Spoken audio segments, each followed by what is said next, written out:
हालांकि सिमरन की प्रिडिक्शन के बिल्कुल उलट मिस्टर कपूर ने शशांक के बारे में कुछ भी बात नहीं की और ना ही ऐसा कुछ बताया कि ऋत्विक के एक्सीडेंट में, जो कि कुछ दिनों पहले हुआ था, उसमें उसका किसी तरह का कोई इन्वॉल्वमेंट था।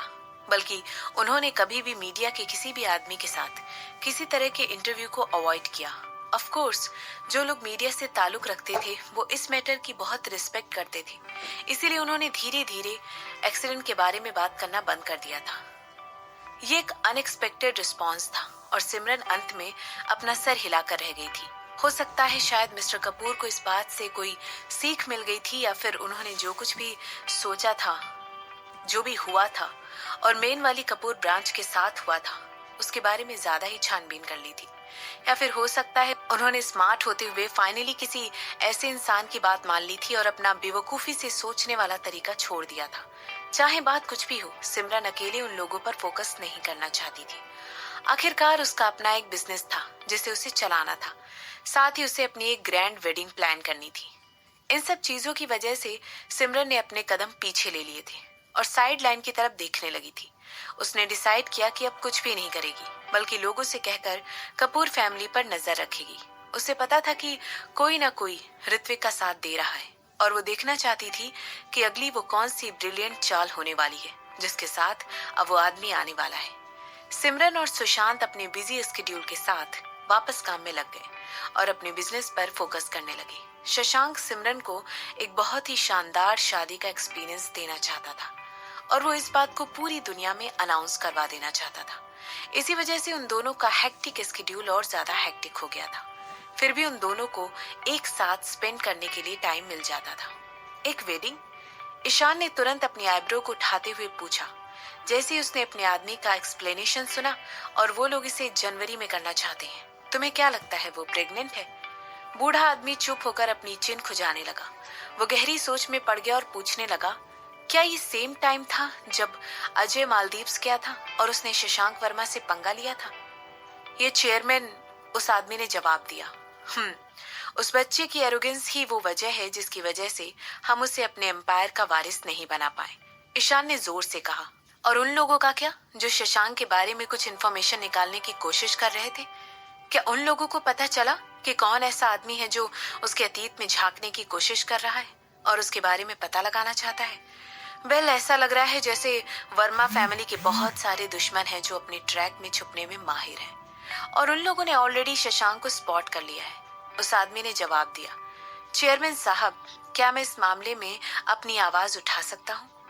हम बिल्कुल बिल्कुल, आखिर हम सब एक फैमिली हैं, बूढ़े आदमी ने कहा। चेयरमैन साहब, मुझे लगता है वक्त आ गया है जब आप अपने आप को मिस्टर शशांक वर्मा से इंट्रोड्यूस करवा दें। मुझे नहीं लगता है अब वो लायन ग्रुप के चेयरमैन से मिलने के लिए मना करेंगे। मिस्टर वर्मा एक बहुत ही स्मार्ट आदमी है, उन्होंने हमारे साथ पार्टनरशिप करने से मना कर दिया था, तो जरूर इसके पीछे कोई ना कोई बड़ा रीजन होगा। उनकी वाइफ ने ही और उन्होंने इस बात को क्लियर कर दिया था कि वो लोग हम लोगों के साथ खुद को एसोसिएट नहीं करना चाहते। मुझे लगता है मिस्टर वर्मा को ऑलरेडी हमारे बारे में और अपनी माँ के बारे में पता चल चुका है, उस अनजान आदमी ने अपनी सोच उस बूढ़े आदमी के सामने रखते हुए कहा। हो सकता है इस बात की पॉसिबिलिटी हो कि उसे ऑलरेडी पता हो कि वो वर्मा फैमिली का हिस्सा है। हो सकता है ये एक वजह होगी जिसकी वजह से उसने आज तक मीडिया में कोई भी फोटो या इंटरव्यू नहीं दिया है। वो किसी की अटेंशन अट्रैक्ट नहीं करना चाहता है, खासकर वर्मा फैमिली की और उनके दुश्मनों की, उस आदमी ने कहा। तुम्हारी बात में दम तो है। महेश का प्रसाद और उसकी बीवी दोनों को किसी भी तरीके से कांटेक्ट करना बेकार है। हो सकता है वक्त आ गया है जब मैं खुद को अपने ग्रैंडसन से इंट्रोड्यूस करवाऊं और इस बार उसे खुद प्रोटेक्ट करूं, ईशान ने सिर हिलाते हुए कहा।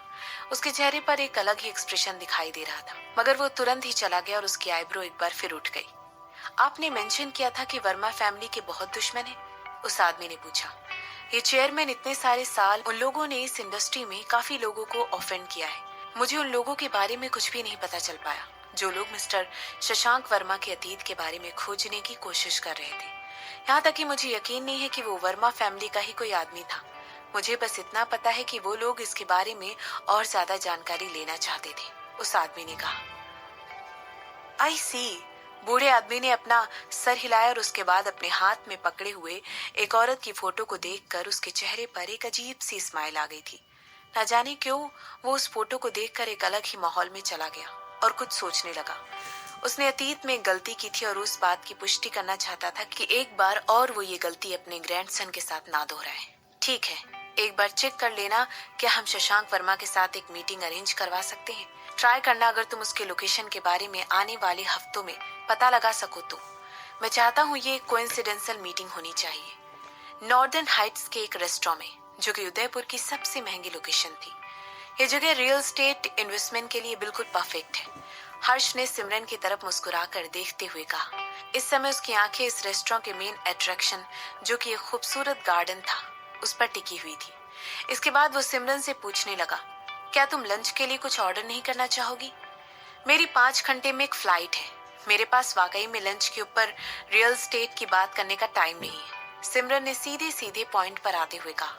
ये वो दिन था जब उसकी फ्लाइट स्पेन के लिए शेड्यूल थी और वो बिडिंग करने के लिए मिस्टर हसमुख के साथ कल की मीटिंग अटेंड करने वाली थी। गिरीश कैसा था? सिमरन ने पूछा। कुछ घंटों पहले हर्ष ने सिमरन को बुलाया था और उससे मीटिंग करने के लिए कहा था। उसने कहा था कि उसे सिमरन को एक बहुत इंपॉर्टेंट बात बतानी है। पहले तो सिमरन ने उससे मिलने के लिए मना कर दिया क्योंकि उसके पास इन सब चीजों का कोई टाइम नहीं था। लेकिन जब हर्ष ने बताया कि ये सब कुछ गिरीश की सिचुएशन से जुड़ा है, तो सिमरन ने तुरंत अपना माइंड चेंज कर लिया। तुम ऐसे मूड में नहीं हो? हर्ष ने कहा। ऐसा पूछते हुए उसके चेहरे पर वही स्माइल प्लास्टर करके लगी हुई थी जो शुरुआत से थी। लेकिन थोड़ी देर बाद उसका चेहरा सीरियस हो गया था और वो अपनी बात को आगे बढ़ाते हुए कहने लगा, वेल, फिर तो मुझे नहीं लगता है कि मेरे पास कोई और वजह है जिसकी वजह से मैं जो इन्फॉर्मेशन तुम्हें देने वाला हूँ उसमें मैं जरा भी देर करूँ। मुझे तुम्हें ये इन्फॉर्मेशन जल्द से जल्द देनी चाहिए। किसी ने गिरीश को 1 हफ्ते पहले अटैक किया था और हर कोई इस बात का शक तुम्हारे भाई पर कर रहा था, हर्ष ने बताया। सिमरन ने उसे देखकर तुरंत अपनी एक आईब्रो उठाई और कहने लगी, सच में? क्या गिरीश ठीक है? कहीं उसे कोई बहुत ज्यादा गहरी चोट तो नहीं लगी है? वो कब तक ठीक हो जाएगा? वो ठीक है, लेकिन अभी भी बेहोश है। हमलावर ने उसके सर पर वार किया था। हमें अभी भी यकीन नहीं है कि वो कब तक उठ पाएगा, हर्ष ने कहा और उसका चेहरा और ज्यादा डार्क हो गया। मैंने डिसाइड किया है कि मैं अब तुम्हारे भाई पर बहुत कड़ी नजर रखूंगा। हालांकि एक बार मुझे इस बात का सबूत मिल जाए कि वो वही है जो इसके लिए पॉसिबल है, तब तुम्हें ऑलरेडी पता होना चाहिए कि उसके साथ क्या हो सकता है, ठीक है ना? सिमरन ने अपने हाथों को क्रॉस करके अपने चेस्ट पर रख दिया। उसके चेहरे पर इस समय कोई भी एक्सप्रेशन दिखाई नहीं दे रहा था। यश एक अलग किस्म की कंप्लीटेड पर्सनालिटी है जो कि उसकी परवरिश के दौरान डेवलप हुई थी। वो ऐसा कैसे कर सकता है? वो बहुत सारी चीजें करने में सक्षम था और हो सकता है, मगर सिमरन को पूरा यकीन था कि बेवकूफ होना उनमें से एक कभी नहीं हो सकता है।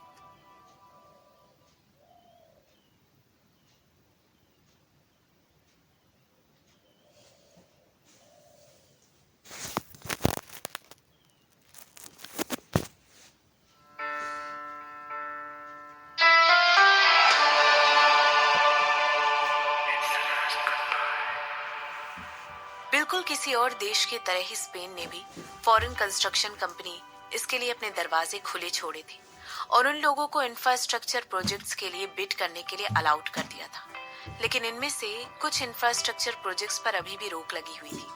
मिसेस वर्मा, ये हमारी खुशनसीबी है कि आप यहाँ पर आए हैं और कॉन्ग्रेचुलेशन, अपने प्री क्वालिफिकेशन तेज पार कर ली है। एक बूढ़े आदमी ने, जिसने ब्लू कलर का सूट पहना हुआ था, उसने सिमरन को देखकर स्माइल करते हुए कहा और फिर अपना हाथ बाहर निकालकर उसे कॉन्ग्रेचुलेशन करने लगा। उसके रिस्पांस में सिमरन ने उससे हाथ मिलाया और उसके चेहरे पर एक स्माइल प्लास्टर करके लगी हुई थी। थैंक यू सर, ये सब डायरेक्टर हसमुख जी के एफर्ट्स हैं। मैंने सुना आपने भी फाइनल फेज को क्वालिफाई कर लिया है। कॉन्ग्रेचुलेशन, सिमरन ने बड़े ही प्यार से रिस्पॉन्ड करते हुए कहा। Mister Lamba Lamba construction company के चेयरमैन थे। ये एक पावर हाउस कंपनी थी जो कि इस बिडिंग में सिमरन के खिलाफ जाकर बोली लगाने वाली थी। प्री क्वालिफाइंग स्टेज का रिजल्ट थोड़ी देर पहले ही अनाउंस हो गया था और जिसने स्टेज को पार कर लिया था उन लोगों को बैंक्वेट हॉल में इनवाइट किया गया था। ऐसा इसलिए किया गया था ताकि सबको एक साथ बातचीत करने का और नेटवर्क बढ़ाने का मौका मिले। Thank you.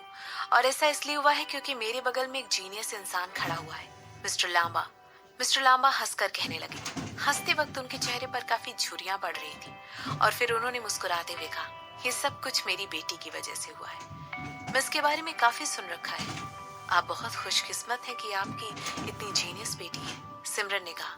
Pre qualification start होने के बिल्कुल पहले बहुत सारी कंस्ट्रक्शन कंपनियां एक ऐसे जीनियस इंसान के बारे में बात कर रही थी जो कि मिस्टर लांबा को अपने एस्टीमेट के साथ हाल फिलहाल में मदद करता आ रहा था। उन लोगों ने कहा था कि उनकी बेटी बहुत ही स्मार्ट और चालाक है। अगर कहा जाए तो ऐसा कहते हुए मिस्टर लांबा उनके कंधों के ऊपर से देखने लगे और स्माइल करने लगे। इसकी वजह से सिमरन और वहां खड़े बाकी सारे लोगों ने अपना सर घुमाकर उस डायरेक्शन में देखना शुरू किया जहां पर मिस्टर लांबा देख रहे थे। इसके बाद उन लोगों ने एक औरत को देखा जिसके चेहरे पर एक प्यारी सी मुस्कान थी और वो उन लोगों की तरफ चल कर आ रही थी। यही वो जीनियस है जिसके बारे में सब लोग बात कर रहे हैं। सब लोग, मेरी बेटी से मिलिए मिस लांबा। हर किसी ने उस औरत को देखकर स्माइल किया और वो सिमरन की हम उम्र लग रही थी। मिस्टर लांबा, आप तो बहुत ही लकी हैं कि आपकी इनके जैसी ब्रिलियंट और ब्यूटीफुल बेटी है। मैं सोच रही हूँ कि क्या इनकी शादी ऑलरेडी हो चुकी है? एक औरत जो कि उम्र में मिस्टर लांबा जितनी ही थी, उसने बीच में ही आकर पूछा। जिस बेबाकी से उसने सवाल पूछा था उसकी वजह से मिस लांबा ब्लश करने लगी थी, मगर किसी के देखने से पहले वो गायब हो गई थी। नहीं नहीं, वो अभी इन सब चीजों के लिए बहुत यंग है। मिस्टर लांबा ने कठोर लुक देते हुए अपनी बेटी की तरफ देखा और फिर मुस्कुराने लगी। और उसके दिल में ऑलरेडी कोई है।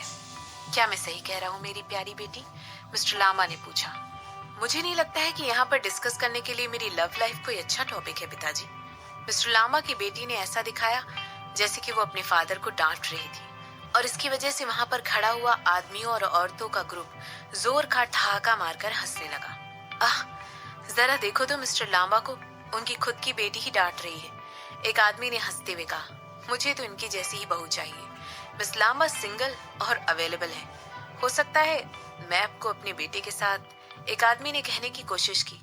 आप किस बारे में बात कर रहे हैं? वो मैं थी जिसने पहले इन लोगों से इस बारे में बात शुरू की थी। एक औरत जो कि पहले वहां पर आ गई थी, उसने बीच में ही उस आदमी को रोकते हुए कहा। उन आदमियों और औरतों का ग्रुप जिसमें सिमरन भी शामिल थी एक बार फिर जोर का ठहाका मारकर हंसने लगी। ये लोग टॉप के एग्जीक्यूटिव्स थे और कंस्ट्रक्शन कंपनी के सीईओ थे और उनमें से काफी लोग एक दूसरे को अच्छी तरह जानते थे, इसीलिए वो इस तरह का मजाक एक दूसरे के साथ इतने आराम से कर पा रहे थे। उनमें से कुछ लोग बिजनेस पार्टनर थे और उनकी फैमिली रिलेशन भी एक दूसरे से काफी अच्छे थे। आप सिर्फ मिस लांबा से ही ये सवाल क्यों पूछ रहे हैं कि क्या उनकी शादी हो गई है या नहीं? यहाँ पर मिस सिमरन भी है जो कि खूबसूरत और काबिल है। सर, मुझे सोचने दीजिए। आप बूढ़े लोगों को डर है ना कि कहीं आपके बेटों का मिस सिमरन के सामने मजाक ना बन जाए, है ना?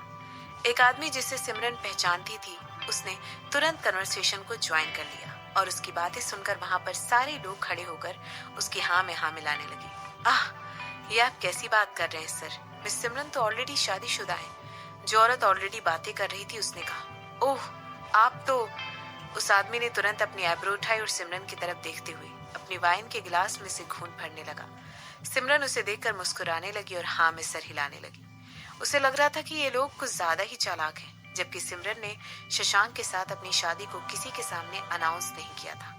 लेकिन बहुत सारे लोगों ने ऑलरेडी उसके सरनेम के बेस पर एजुकेटेड होने के नाते अटकलें लगा ली थी। कितनी बुरी बात है। अगर ऐसा ना हुआ होता तो मैं अपने पोते को आपसे इंट्रोड्यूस करवा देता। मुझे बहुत खुशी होती कि आप जैसी कोई खूबसूरत और ब्रिलियंट औरत उसकी वाइफ बन जाती। उस बूढ़े आदमी ने सिमरन की तारीफ करते हुए मिस्टर लांबा की तरफ देखा।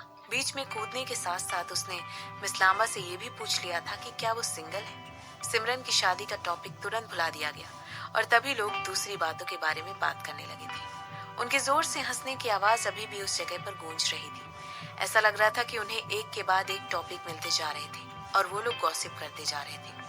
कुछ मिनट बाद सिमरन ने वहां पर मौजूद हर किसी को गुड बाय कहा, क्योंकि ऑलरेडी बहुत लेट हो चुका था और उसे अभी भी बिडिंग डॉक्यूमेंट्स का फाइनल रिव्यू देना था ताकि वो कल तक सबमिट किए जा सके। इसके अलावा कल उनकी शादी को एक और महीना कंप्लीट होने वाला था और वो इस बात को लेकर बहुत एक्साइटेड थी। ठीक है, सिमरन इतनी भी ज्यादा एक्साइटेड नहीं थी, लेकिन वो ये जानने के लिए बहुत ज्यादा क्यूरियस थी कि क्या उसके हस्बैंड को इस दिन के बारे में पता है या उसे ये दिन याद है और वो उसे क्या गिफ्ट देने वाला है। क्या उस गिफ्ट हर बार की तरह फिर से स्पेशल होने वाला था? मिसेस वर्मा, एक धीमी सी आवाज को सुनते ही सिमरन अपनी जगह पर रुक गई। उसने तुरंत पीछे मुड़कर देखा तो वहां पर मिस लांबा उसकी तरफ चलकर आ रही थी। सिमरन ने पूछा, यस, मैं लांबा कंस्ट्रक्शन कंपनी से मिस लांबा हूँ। मैं यहाँ पर आपको क्वालिफाई होने के लिए कॉन्ग्रेचुलेशन करने के लिए आई हूँ, मिस लांबा ने कहा। इसके रिस्पॉन्स में सिमरन अपने चेहरे पर एक मुस्कुराहट के साथ उसकी तरफ देखने लगी। उसने तुरंत अपनी आंखों से उसे पूरी तरह स्कैन कर लिया था। मिस लांबा ने एक पर्पल कलर की ड्रेस पहनी हुई थी जिसमें फ्रंट स्लिट थे। उसकी वजह से उसके पतले पतले पैर साफ दिखाई दे रहे थे। सिमरन की तरह उसके बाल छोटे नहीं थे, उसके बाल काफी लंबे थे और उसकी कमर तक आ रहे थे। उसने अपने बालों को ब्रेड करके चोटी बनाई हुई थी और उसमें फूल के डिजाइन वाली क्लिप लगा रखी थी। ओवरऑल अगर देखा जाए तो उसकी अपीयरेंस और ऑरा की वजह से सिमरन को किसी परी की याद आ रही थी। वो खूबसूरत औरत बहुत ही खूबसूरत थी। सिमरन ने मन ही मन नोट किया।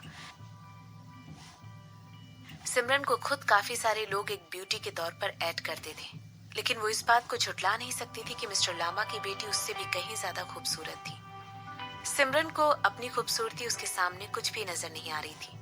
और आपकी शादी के लिए भी आपको बधाइयां, मिस लांबा ने सिमरन के ख्यालों को बीच में ही तोड़ते हुए कहा। मिस्टर मीट ने मुझे बताया कि मिस्टर शशांक की शादी हो गई है। तो अगर सच कहूं तो ये जानने के लिए बहुत ज्यादा उत्सुक थी कि वो लड़की कौन है जिससे उनकी शादी हुई है। मैं जानना चाहती थी कि वो खुशकिस्मत लड़की कौन है। मैंने कभी भी नहीं सोचा था कि उनकी वाइफ भी उनकी जितनी ही सक्सेसफुल होगी। ओह, सिमरन की आंखों में एक अलग ही चमक आ गई। हालांकि इससे पहले कोई और इस बात को नोटिस कर पाता, वो तुरंत नॉर्मल हो गई थी। अपनी तारीफ के रिस्पॉन्स में सिमरन मुस्कुराने लगी और उसकी खुशी उसकी आंखों तक पहुंच रही थी। इसकी वजह से उसकी आंखें बंद हो गई और वो कहने लगी, थैंक यू। वेल, अगर आपको नहीं पता है तो शशांक, मनमीत और मैं साथ साथ उस अनाथ आश्रम में बड़े हुए हैं जिसमें बाद में मेरे माता पिता ने मुझे ढूंढ लिया था। जाहिर सी बात है, हम लोग बहुत करीब हुआ करते थे। मैं हमेशा सोचती थी कि शशांक मुझे अपनी शादी में इनवाइट करेगा और मैं सच में इस बात को लेकर बहुत ज्यादा डिसअपॉइंटेड हुई कि उसने ऐसा कुछ भी नहीं किया, मिस लांबा ने कहा। सच में ये तो वाकई में डिसअपॉइंटिंग लगता है। हालांकि आपको चिंता करने की कोई जरूरत नहीं है। मैं इस बात को मिक्सचर करूंगी कि जब अगले साल हमारी शादी इटली में हो तो मैं आप लोगों को एक इनविटेशन जरूर भिजवा दूं, सिमरन ने कहा। ओह, एक वेडिंग? मिस लांबा ने पूछा। सिमरन ने सर हिलाते हुए कहा, हम लोग आपको अपनी वेडिंग में इनवाइट जरूर करेंगे। आप लंदन, यूएस और ऑफ कोर्स मालदीव्स में जरूर आइएगा। हो सकता है हम साउथ ईस्ट एशिया में भी कहीं पर अपनी वेडिंग करवाएं, लेकिन अभी हम इस बात को लेकर पूरी तरह से श्योर नहीं है। लेकिन हम आपको इस बारे में जल्द ही बता देंगे, सिमरन ने कहा। ओह वाओ, मैंने कभी भी नहीं सोचा था कि आप लोग इस कदर से प्यार में पागल हैं, मिस लांबा ने कहा। सिमरन ने हाँ में सिर हिलाते हुए उसकी तरफ थोड़ा सा झुकी और कहने लगी, मुझे पता है। इसके बाद वो हंसने लगी और उसकी चमकदार हंसी से किसी की भी आंखें चौंधा जाती। क्या आप सरप्राइज हो गई? सिमरन ने पूछा जैसे ही उसने देखा कि उसकी बात सुनकर उस लड़की का चेहरा तुरंत पीला पड़ गया था। ओह नहीं नहीं, मैंने कभी सोचा नहीं था कि शशांक इन सब चीजों के लिए मान जाएगा। मेरा मतलब है शादी वगैरह। मिस लांबा वाकई में कंफ्यूज सुनाई दे रही थी। आखिर शशांक इतने भव्य तरीके से अपनी ही पत्नी के साथ शादी करने के लिए कैसे मान गया? अगर सच कहा जाए तो उसे यकीन ही नहीं हो रहा था कि वो पुराने वाले शशांक के बारे में ये सब बातें सुन रही थी। तुम्हारे कहने का मतलब क्या है? वही तो है जिसने मुझे ये आइडिया दिया है, बल्कि उसने तो मुझे दुनिया के हर कोने में जाकर वेडिंग सेरेमनी करने के लिए फोर्स करके राजी करवाया है, सिमरन ने बताया। सामने खड़ी हुई औरतों के चेहरे पर एक सरप्राइज का एक्सप्रेशन आ गया और उसे अभी तक यकीन नहीं आ रहा था कि क्या वाकई में सिमरन सच कह रही है।